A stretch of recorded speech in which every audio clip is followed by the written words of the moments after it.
Hey leaders and go-getters, if you're here, you're all about growth, pushing boundaries, stepping up, and making an impact.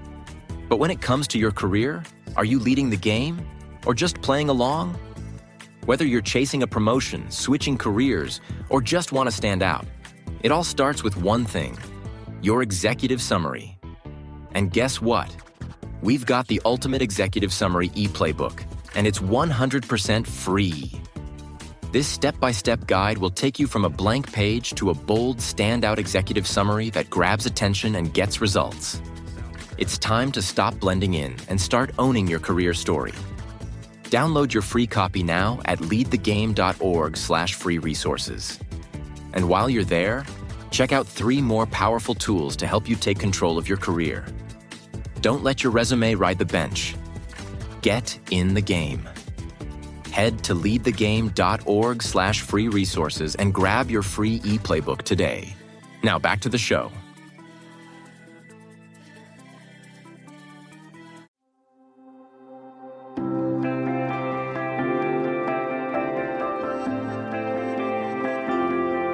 Welcome to What's on Your Bookshelf, a life and leadership podcast where we live out loud the pages of the books that are on our shelves, with your hosts, Denise Russo and Sam Powell.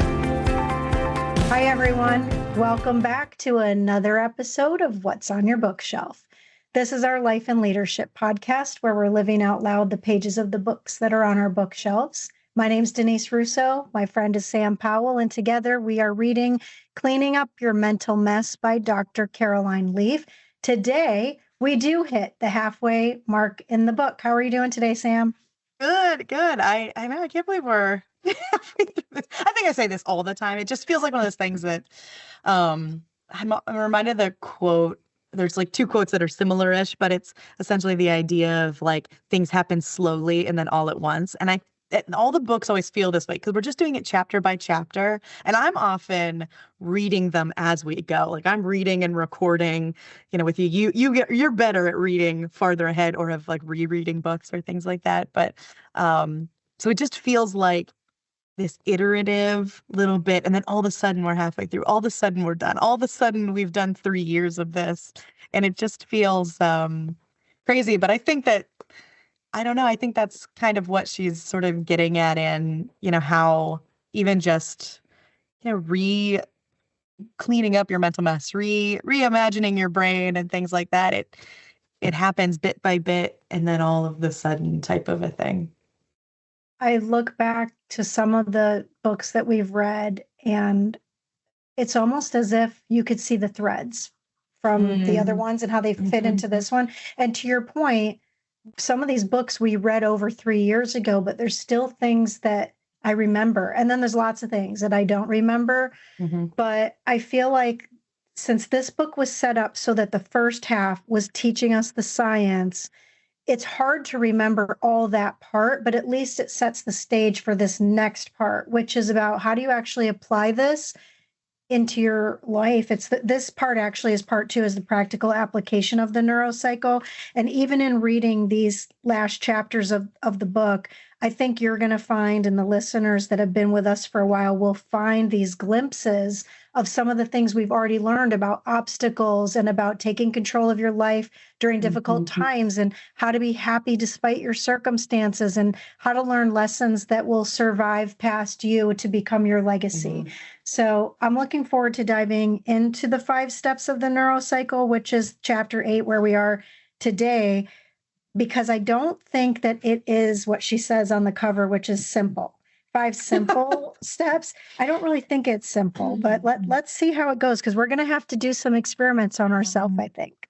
I do. I was thinking about that as I was reading this part, is like, I need to pick something and I need to go through a cycle of this and really test this out. And it's funny because I think that the steps are simple. Doing them is hard work. And I think that's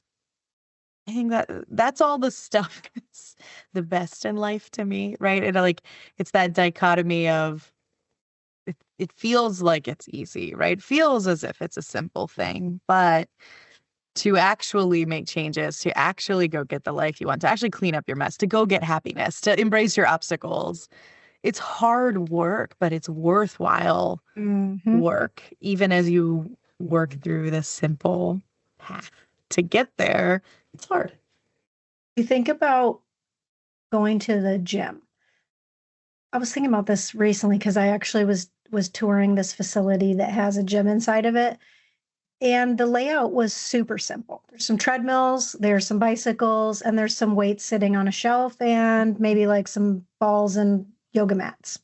That was it. But Mhm. as simple as it may seem that yes, you pick up these heavy things and put them down, or you walk on this thing that helps you to get stronger in your heart. It's not easy to get into the habit of doing those things to get stronger. And Mhm. this 63-day cycle that we're going to have to try, maybe it is that it's simple on the surface, but that it is going to feel heavy or it is going to be challenging. But to Yeah. your point, it's going to be worth it if we can sustain past just the 21 days. Yeah. Yeah. And I think that I don't know, I think that that's so true with a lot of things, right? Like it's simple, the steps to being physically healthy, right? Like eat healthy foods and exercise. That's it. There is no secret. There's no shortcut. There's none of that, right? Especially in the like Ozempic world we live in right now. Like there actually really isn't a shortcut if you're trying to get to sustained long-term, self-fulfilling health. But it's hard to do those things, right? There's so much that's in our way, right? Like a simple gym can absolutely get you physically, in the healthy direction, can get you fit, can get you those things, but you got to show up, you got to go, you've got to do the reps, you've got to put in the work. And this is the same kind of thing. And everything's like that, right? Like if I wanted to learn the piano, learning the piano is not hard in theory, but it's very difficult to sit down and do, right? Like you have to be willing to do the hard work, to put in the reps, to make that happen. And this this 5-step cycle is like that. And she, I love that she describes the 5 steps. She says, at their core are a delivery system. They deliver the parcel of knowledge to your brain and body so you can go from knowing how good something is for you to actually living a good life.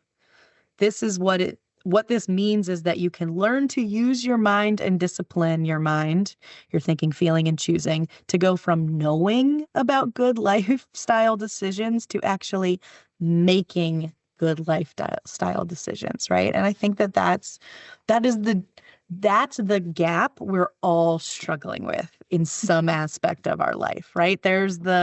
We know what we want and we know how to get it, and actually, right, making those decisions, spending the time on them to close that gap is where most of us struggle, right? I think you and I know that as coaches, right? Like we can usually sit down and untangle something with someone, get them pretty clear in a session, right? Like I can get you to define what you want next in a single session. Getting there is work, right? And that takes time. And that's the difference between knowing and making and doing, right? The thing that you want. I think people, Sam, just want answers, almost like easy answers. Maybe it's like this new life of Chat GPT where you just type something in and expect it to tell you everything. And then you get frustrated because you start yelling at your bot about the fact that it's not listening to you and it's not really answering you the way Yeah. that you wanted to. She actually starts this chapter with a really interesting quote. I don't know this person, Chris Jamie, that she quotes at the beginning of the chapter, but I thought that in this day and age where people are relying on somebody else to answer everything for them or something else to answer, it was a really interesting quote to start this off, which is that in the age of technology, there's constant access to vast amounts of information. The basket overflows, people get overwhelmed.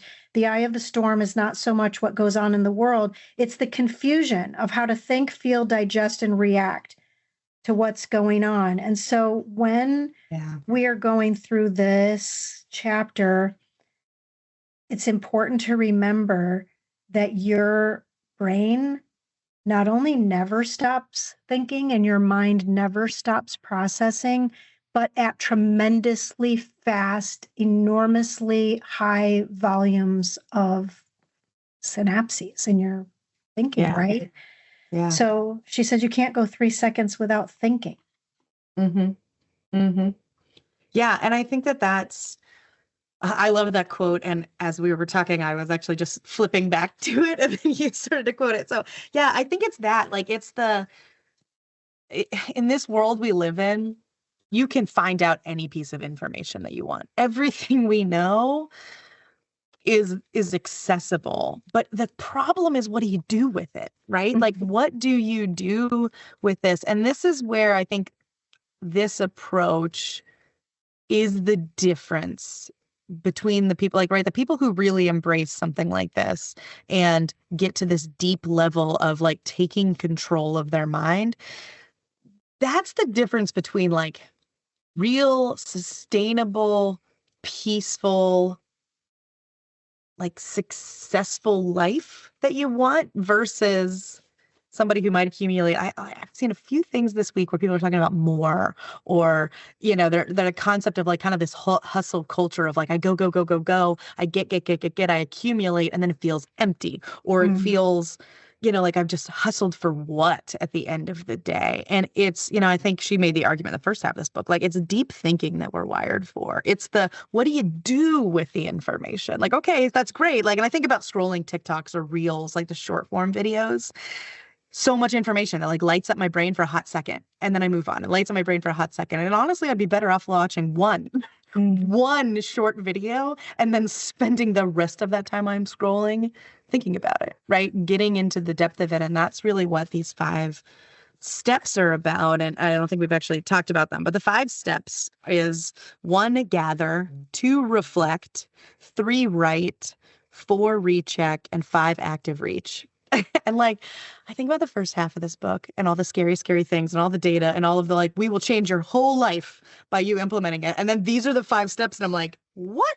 Yeah. Like, this is how I'm going to clean up my mental mess and get myself in this like extremely healthy, just great, peaceful, wonderful space I'm going to be in. It's like, it feels too easy, right? And it goes back to like what you said, like, I don't think they're simple, but she says simple. Like these are simple things at the end of the day. And we should probably jump in and like talk a little bit deeper about what these are. But like, when I read the list, I was like, this, I don't know. This is the magic sauce. But as we get into it, it's like, oh, this is the magic sauce. And I've done this in different spaces over time. Like didn't know I was doing it really, maybe, but it is. It is it. It is absolutely the thing that can change your life, your thought, your trajectory. And it's kind of crazy simple, but very hard. So maybe the way we do this part, Sam, is since some of our listeners maybe aren't reading the book at the same time we are, or at all, they're just listening. And maybe you are somebody who is listening and reading along. If you are listening and reading along, we're in chapter 8, okay? And so if you're not reading the book, first of all, I want to encourage you to get the book, and we should have links. In our LinkedIn, for sure, I share links to the book, and I think we just probably need to put the link over on the Substack, It's on the WOYB. Substack. Is it on there? Yeah. So here's the gist. First of all, before we start the foundational principles of this, is think about something that is bothering you. It could be a thought, it could be a habit, it can be something traumatic for you right now. It can be personal, it can be professional, but there is something that you are experiencing. It would be unlikely there's not something you're experiencing that caused you to want to listen this far, at least with us, about this book. There's something causing you to want to clean up something in your thinking, right? I know for sure there's something that this entire last half of the book has challenged me to think about. It's a very personal thing for me. And so step 1 is to gather the information, and she calls it embracing, which I think sounds not the way I like it to sound, because she says you have to embrace this toxic thought, habit or trauma. And what she then ends up by saying is that you're basically cutting open this thought with a scalpel, which sounds super violent. Yeah. And so what is the thing? It's funny. I like embracing. And maybe it's because I've done this in some harder spots. Like I've spent some years in therapy, right? Like I think this is some space that I've done, but I think I like embracing, but it's very uncomfortable. Very, very uncomfortable. And she says embracing means acknowledging, facing, accepting, and willingly and mindfully gathering awareness of the emotional and physical warning signs of your brain body that your brain and body sent you. And it's funny, I was listening, this was years ago. I always encouraged like different kinds of professional personal development on my team when I ran an organization. And one of the managers on my team, who I just absolutely adore, he brought this podcast series that Brene Brown did. And it was my very first exposure to her like years ago. And the big takeaway, the thing that still like probably the big thing that changed my life was she talked about emotions as your warning signs, right? And in a world where we grow up where it's like emotions are, I think especially as women, it's like, oh, don't be so dramatic. Don't be so, like don't show me all your feelings, right? Like we live in this like it's toxic masculinity at the end of the day, right? Like of we're tough, we don't feel things, emotions are bad. All emotions are bad, right? And the only acceptable place to show them is in sports for some reason. She talked about emotions as your flagposts. They're your little flags that are being waved and saying, pay attention, right? And they're nothing more or less than that. They're just letting you know what's going on. And this is what this first step is all about, this gathering, this embracing step, is you looking at it in the eye, even when it's painful, and saying, I see you, I will think about you, I will understand what you're trying to tell me. And that's really what this is. And I think this is the hardest step. This is the one that if you haven't had experience doing this, if you haven't grown up in an environment where people do this, which most of us haven't, like, let's face it, society-wise, we just haven't. This is very, very hard. And I think a lot of people don't get past this step because everything afterwards, there's difficult parts to it for sure. But if you aren't in the habit and you haven't rewired your mindset around what emotions really truly are and that they're not negative or positive, they just are, you're going to struggle really hard with this first step, I think, at first. But I think embracing to me feels right because it really is. It feels like it's wrapping your arms around it and looking at it regardless of how painful it really is, and knowing that that pain is telling you something, or even that joy, right? There's all sides of it. It's telling me something. What is it that it's telling me? What is it? Like, it's the naming of the emotion. And I think that's, I don't know. Sorry. I needed to pause there because I just think that this is the step that people struggle with the most because of how we collectively are raised by society. This is sort of like a tool section. So imagine if you're somebody who doesn't feel well, you maybe can't self-diagnose why you don't feel well for some reason. And we were talking about this before we got on the camera today, that you sometimes have to go to the doctor and they have to run a test. So maybe it's an x-ray, maybe it's a CT scan, maybe it's an ultrasound. It's an assessment of the thing that is traumatic in your body. Mm-hmm. But the x-ray and CT scan and MRI and ultrasounds, they don't fix the problem. They're just illuminating it, right? Mm-hmm. And so then you have to process what's going to happen next. And so she calls the next part, the step 2 and the step 3, the reflect and write part, the processing steps, which is you taking the scalpel of that thought or that trauma and you cutting it out, and you're performing this surgery, and the processing of it is it's deep, and it forces you to have to go underneath that. What was it called? The one layer down, not like the subconscious, but there was like a different word for it when you get one layer below. Oh, I think it's conscious, subconscious, non-conscious. So I think it is the subconscious. Right? So it's in this thing that's under the water, and that maybe if you had goggles on, if you were scuba diving, you could see it. but you would only see it if you were right at underneath the water. But it's not the deep where you can never go. Yeah. And so this processing part, this surgery part, means that this is you taking what you've acknowledged and the MRI and the ultrasound and the CT scan of your thinking. And now you have to do something about it. You're writing things down, you're reading about things, you're learning things. But then to the point that we always talk about, even in our own model, is if you want something different in your life, you have to do something different, which means that your actions or inactions have to be looked at, which in her case, she calls the reconceptualizing. Yeah. And that's right. And you think about this of like, and I think your analogy is perfect, right? It's like if you were using a physical symptom of like something hurts, like, oh, my stomach hurts. It's chronically hurting. It's all the time, like, or it's every time something happens, it's hurting.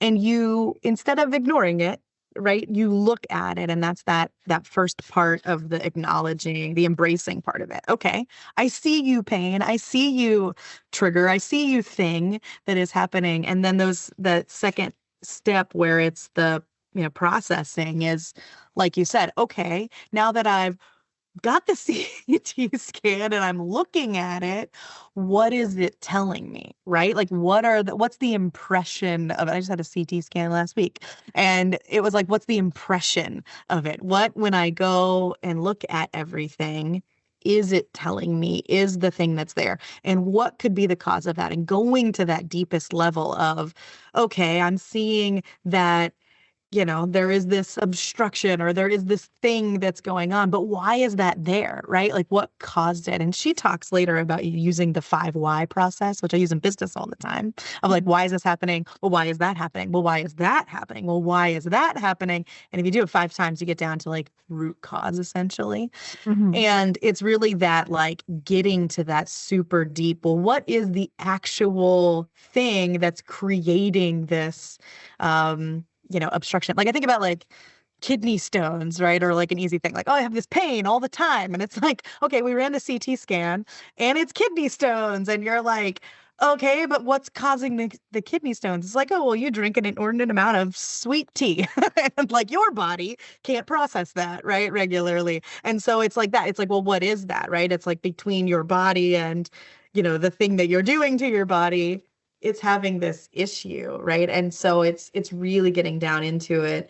And then when you're getting into that, the step 4 and step 5 of the recheck and the active the reconceptualizing. And I love, like, she gets deep into reconceptualizing, but it's that, okay, well, if my body can't handle sweet tea and I love sweet tea, what do I need? Like, I have to accept that and figure out what I do about it, right? Like, is there an alternate? Is there something else I can do? Is there, a new way of doing it? It's not just being like, whoa, it's like, adjusting it entirely. Like, it's really embracing again and thinking about it totally differently. But yeah, I think your analogy is spot on of the medical piece of it. That's really what we're doing, but with our mind and brain here.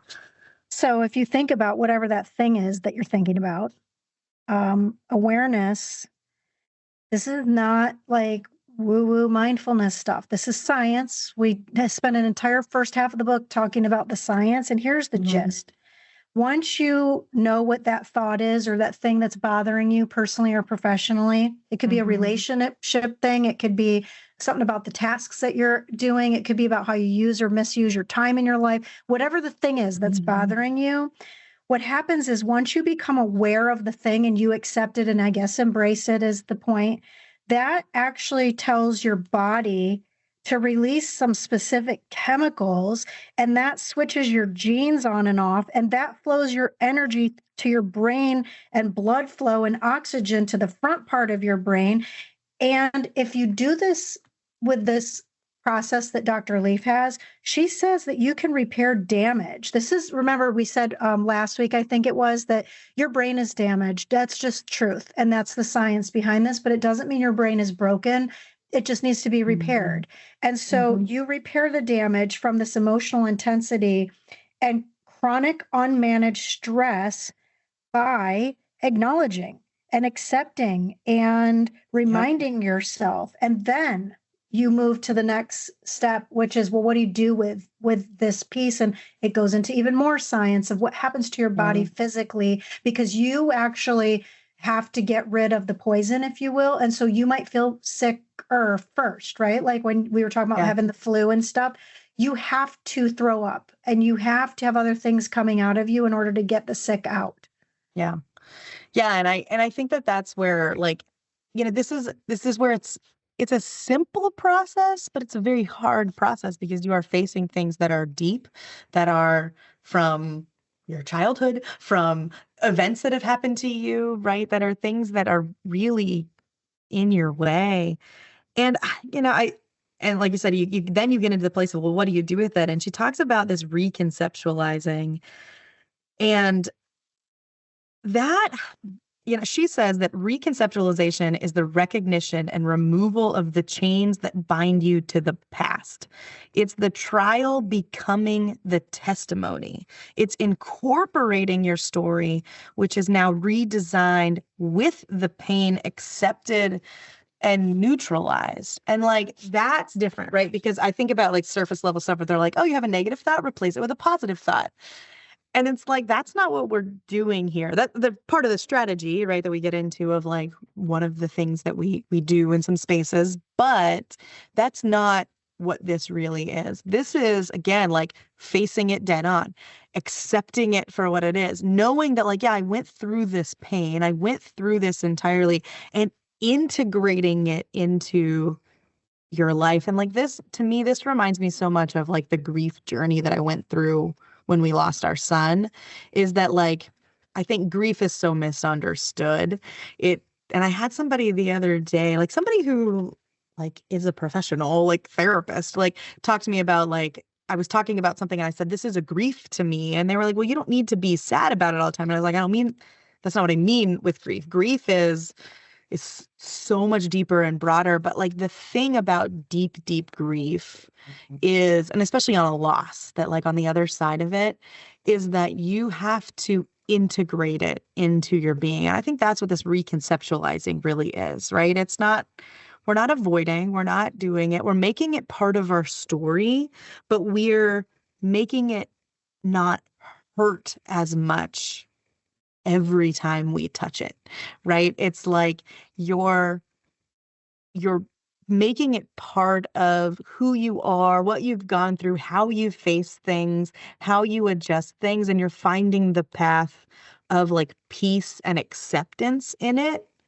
that helps you when it comes up. Because like, again, grief never, ever, ever goes away. There will never be a moment, a day in my life where like the grief of losing my son isn't part of it. But I can either let that drown me in toxic sadness and never move forward with my life, or I can integrate this to this like reconceptualization of it. What am I going to do with this?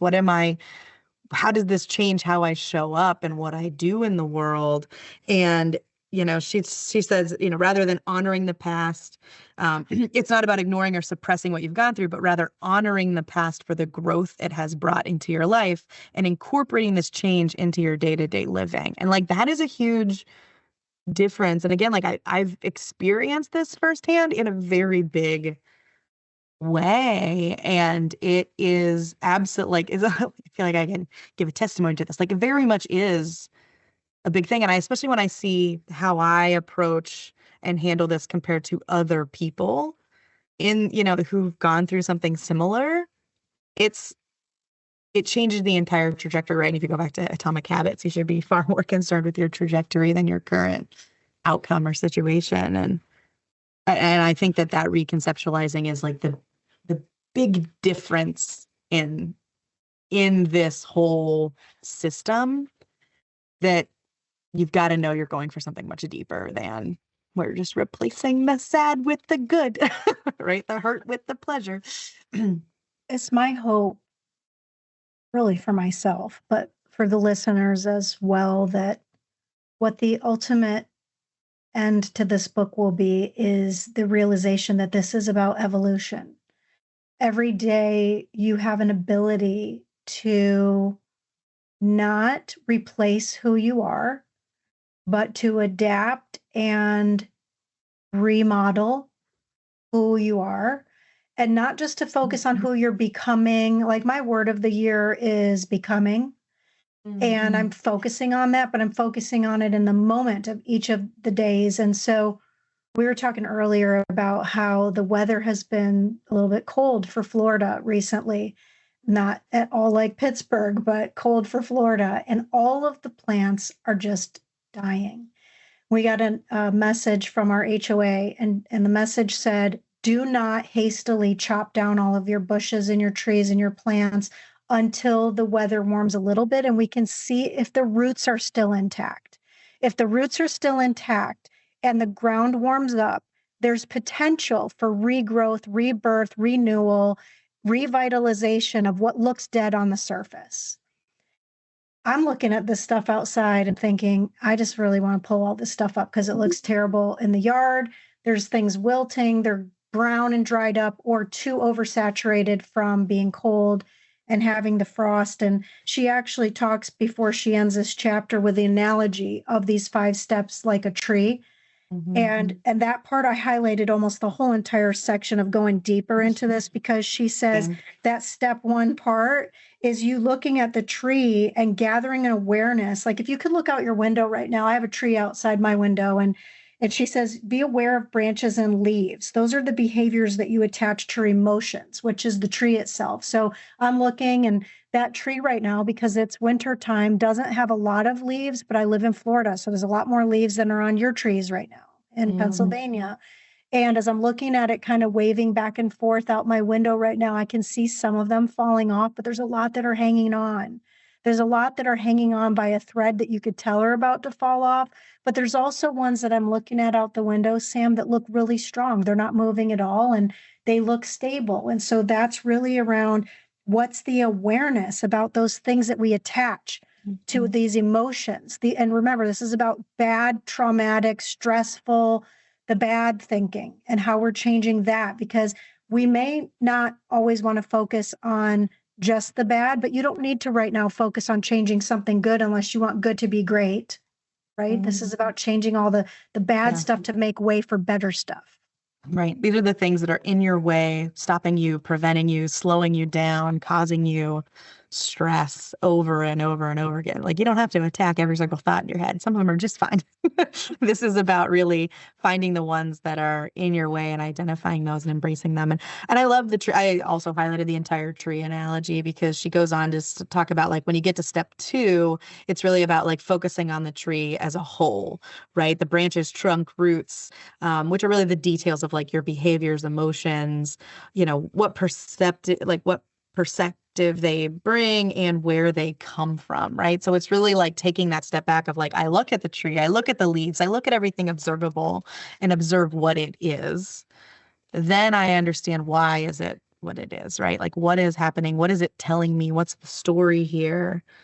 And then, and she talks about like step 3 is writing, which is like revealing the process. And then she goes into step 4 is when you get into the, reconceptualization. It's the pruning and grafting process. It's not I got to rip everything out. It's I can't rip everything out. And so I need to, figure out which parts of this are still healthy, which are good, which need to be adjusted, which need something new grafted onto it. And then that step 5 is stabilizing and consolidating. It's where you allow the new plant to settle a little bit before you do more work on it, right? This is a process. It is not something where it's like, I go through the 5 steps, 1, 2, 3, 4, 5, and it's done. It's the work of 1 and then 2 and then 3 and then 4 and then 5 ends up in a bit of a cycle for a while or ever, really, right? Until it becomes part of who you are and how you show up in this world. She kind of ends this chapter, Sam, by saying that you can change something only when you're conscious of it. And so that's the point of this, is learning what this cycle is really learning about what that thought is that you have and what you're going to do with that thought. And then next week, we're going to talk about how you direct your brain to change that thought and to change your physical nature as well. Because we did say, I think every chapter so far, that she drives home the point that if you don't change your thinking, that you literally are killing yourself. Yep. Which is terrifying. I was telling my friends about this over the weekend, and I was like, listen, I'm scared out of my mind after reading this book, but like, I think it's critical for the life that I want moving forward. Yeah, this book I mentioned to you, I got years ago when I heard Dr. Leaf speak at a John Maxwell conference. And I got the book because she was really impactful in the moments that I heard her speak. And I thought, oh, I want to read that book. And then I didn't. And it sat on my shelf. And it's a really pretty cover. And it looked great as a decoration on my shelf. And I'm so happy that when we decided what this year was going to be about with decluttering, that this became the first book, because really getting our mind right is going to set the stage for how we get our lives right. So, Sam, thanks for joining in on this book for this part of our series and this part of the year. Yeah. And for anybody listening in, like I said, read this book with us, join the discussion with us on Substack. But the beginning part of this book's difficult to read, I think, a bit because of all the research and, like if you're not a scientist or medical professional, it can get a bit harder. I found it when we turned the corner today into this section of the book, it was much easier to read, but I was grateful for the foundation of the first half of the book to really understand what this is. So if you're reading along, come on, you got to push through with us because it's a little bit of a harder read on the front side, but then I think it gets much easier on the back, and it's worth it getting to this point. Yeah, this is about changing your thinking, and we want to change your mind. So keep coming back for more. Next week, we will be back with Chapter 9, which is Directing Your Brain for Change. But for this week, my name's Denise Russo, and on behalf of my friend Sam Powell, this has been another episode of What's on Your Bookshelf.